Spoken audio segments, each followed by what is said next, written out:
बिस्मिल्लाहिर्रहमानिर्रहीम सब अस्सलाम वालेकुम सब दोस्तों को कैफे इत्तेसाद में खुशामदीद। मेरी तरफ से आज एक अच्छी खबर सुनने को मिली है तो अच्छी खबर, लेकिन इसके मुज़म्मरात जो हैं वो मुख्तलिफ हो सकते हैं।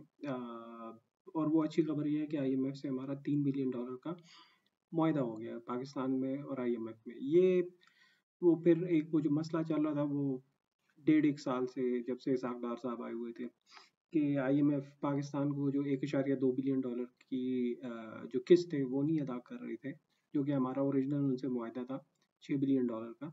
वो किस्त जो है आईएमएफ नहीं दे रहा था मुख्तलिफ वजूहत की बिना पर। जैसे ही मिफ्ता इस्माइल को गैर ज़रूरी तौर पे, कोई ज़रूरत नहीं थी, लेकिन उनको हटाया गया और इसहाक डार को लाया गया। तो उस वक्त से ये मसला चल रहा था और पाकिस्तान के लिए और भी मसाइल पैदा हो गए थे। तो ये एक अच्छी खबर है।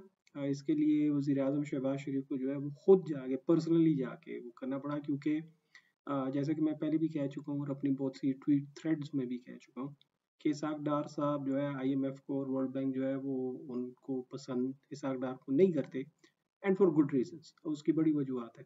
तो अब देखें, जब मिफ्ता इस्माइल को गैर ज़रूरी तौर पर हटा के इस बंदे को लाया गया, तो ये आते साथ ही इसने जो है वो अजीब अजीब बातें, मैं जी आईएमएफ को देखूंगा, मैं उसको जानता हूँ, मैं उनसे बात करूंगा। भाई क्या बात करोगे? यू आर अ बेगर।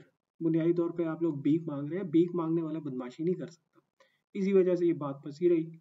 अब दो तीन बातें समझने की बात यह है कि फिर इसको साइड पे किया गया, आईएमएफ ने, वर्ल्ड बैंक ने और सब ने इसको बता दिया कि या तो ये बंदा साइड पे होगा या फिर हम आपको पैसे नहीं देंगे। तो फिर प्राइम मिनिस्टर शहबाज शरीफ को खुद इसमें इंटरफेरेंस करनी पड़ी, पर्सनली ज़ाती तौर पे आना पड़ा।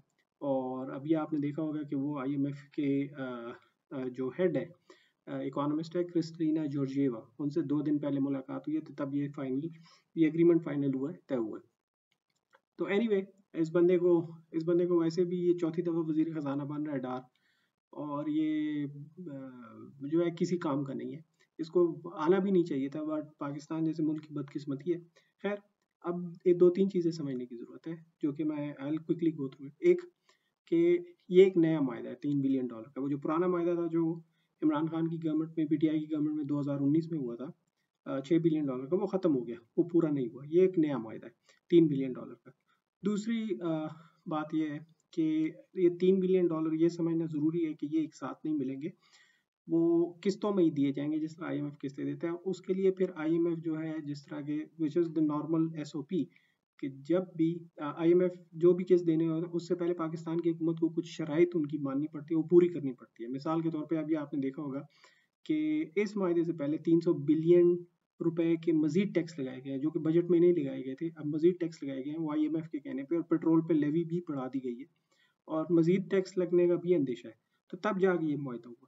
तो आगे जितनी एक साथ दी जाएंगी या किस्तें दी जाएंगी, तो उसमें इम्कान यही है कि शायद मजीद टैक्स लगे या शायद इस तरह की और चीज़ें। आईएमएफ के मुआहदे के होने से थोड़े अच्छे अच्छे एक अच्छी बात यह है कि फिर आपको हमें जो है वो और ममालिक से भी शायद पैसे मिले, अब आसानी हो जाएगी। सऊदी अरब, चाइना, जो कि पहले से ये कहते हैं, यूएई वगैरह, कि आप जी आईएमएफ से मुआहदा करें तो हम भी फिर मजीद पैसे देने को तैयार हो जाएंगे। पहले भी वो रोल ओवर कर चुके हैं लोन, तो अब वो शायद उनकी तरफ से मजीद पैसे मिल जाए, कि एतमाद पड़ेगा रुपए की कीमत में वक्ती तौर पे, अगर मुस्तकिल नहीं या तवील तवील मुद्दत के लिए नहीं, थोड़े अरसे के लिए उस पर इस्तेकाम रुपए की कीमत में आ जाएगा, थोड़ा सा कॉन्फिडेंस बन जाएगा पाकिस्तान की इकॉनमी पे।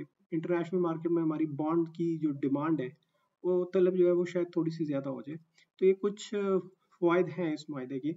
और obviously will have breathing space, हमें थोड़ा सा सांस लेने का मौका मिल जाएगा, अब अदायगियाँ करना आसान हो जाएंगी। तो ये दो तीन चीज़ें हैं कि जो हमारे लिए जो है वो उसमें पाकिस्तान के लिए फ़ायदा है, पाकिस्तान की इकॉनमी के लिए फ़ायदा है। लेकिन जैसा कि मैंने कहा, फिर 300 बिलियन रुपए के जो नए टैक्स लगाए गए हैं, कुछ लोग कहते हैं 275 बिलियन, कोई कहते हैं 300 बिलियन। वो सारे देखें तनख्वाहदार तबके और जो गरीब और मिडिल क्लास का तबका है, वो सारे टैक्स का, क्योंकि पाकिस्तान के ज़्यादातर टैक्स जो होते हैं वो इनडायरेक्ट होते हैं, तो उन पे बहुत असर पड़ेगा। तो ये आईएमएफ की डील के साथ फिर एक ये इशू है, ये मसला है।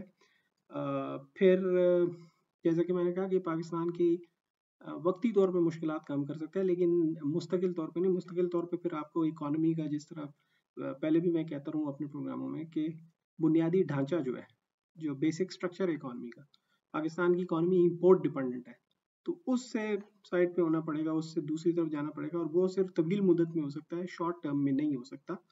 तो ये समझ लीजिए, ये 2-3 चीज़ें जो मैंने बता दी, इसमें एक आखिरी बात मैं ये करना चाहता हूँ कि अगर हमने कोई तवील मुद्दती इस्लाहात, रिफॉर्म्स, डीप क्रिटिकल रिफॉर्म्स ना किए, तो 3-4 महीने में या से 6 महीने में फिर हम इसी नहज पे होंगे, इसी जगह पे खड़े होंगे कि फिर हमें दोबारा जो है पैसे की ज़रूरत होगी, दोबारा इधर उधर भाग रहे होंगे, कभी प्राइम मिनिस्टर भाग रहा होगा, कभी आर्मी चीफ भाग रहा होगा।